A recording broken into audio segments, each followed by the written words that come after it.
The last person guillotined in France died on September 10, 1977. The Star Wars trailer had already been playing in cinemas for months. The guillotine did not belong to the ancient regime. It belonged to the modern world. Hamida Jandoubi was a Tunisian immigrant living in Marseille. He had tortured and murdered a young woman named Elisabeth Bousquet. His guilt was not disputed. What matters here is not the crime, but the date. And what that date unmasks about the story Western civilization tells about itself. The guillotine was introduced in 1792 as a humanitarian reform. Dr. Joseph Ignace Guillotine proposed it as an equalizer. One clean death for every condemned person, regardless of class. Before the machine, aristocrats were beheaded with swords while commoners were hanged, broken on wheels, or burned. The guillotine was progress. That is how it was sold, and in a narrow technical sense, that is what it was. But the machine did not disappear with the terror. It did not disappear with Napoleon, or the Restoration, or the Third Republic, or the Fourth.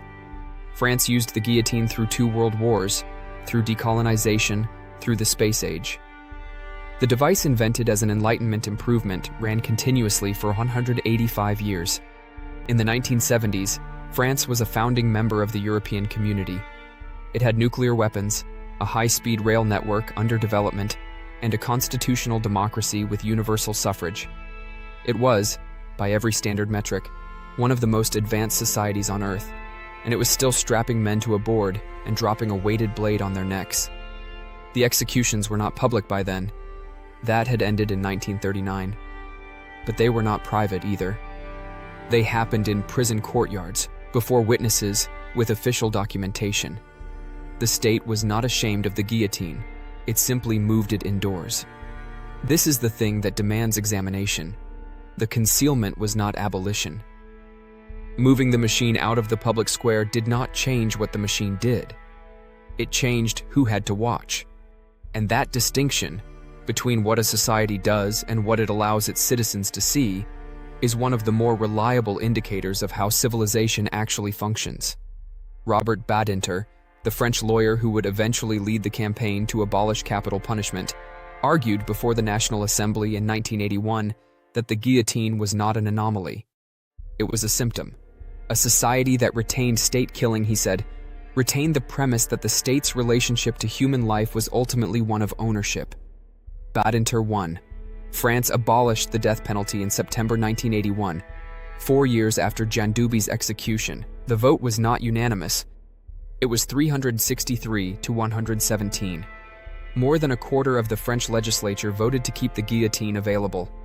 The 1977 date is not a footnote, it is a coordinate.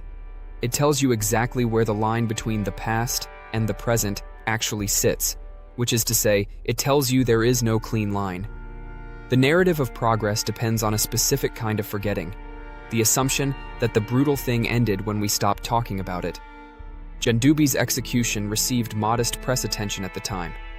It was not understood as a historical threshold until later, when abolition had already passed and it became convenient to mark an endpoint. Significance was assigned retrospectively. The guillotine's final use had to be turned into a last use, history made legible only after the decision was made to stop. This is not unique to France. Every society that has abolished a practice it once considered normal has done the same thing, declared a terminus, named a last instance, and placed everything before it in the category of then as opposed to now. The mechanism is identical whether the practice is judicial torture, child labor, or public execution. The past is constructed backward from the present. What that means is worth sitting with. If the terminus is constructed rather than discovered, then the terminus is contingent. It requires maintenance.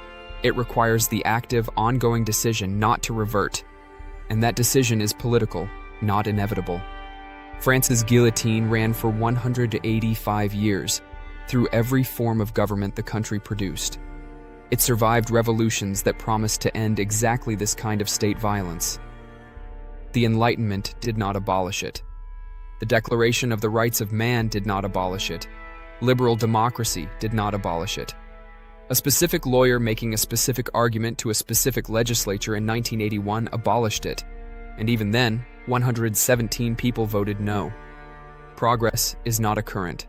It is a series of discrete decisions made by specific people at specific moments. Decisions that can be unmade, that have been unmade, that will be unmade again unless the argument is re-won every generation. The guillotine that killed Hamida Jandoubi while Star Wars was in theaters is not a dark irony or a historical curiosity. It is evidence. Evidence that modernity and brutality are not opposites, that they have coexisted continuously, that every civilization draws the boundary of acceptable violence somewhere, and that boundary moves only when someone forces the question and wins. The last guillotine did not fall at the end of an era.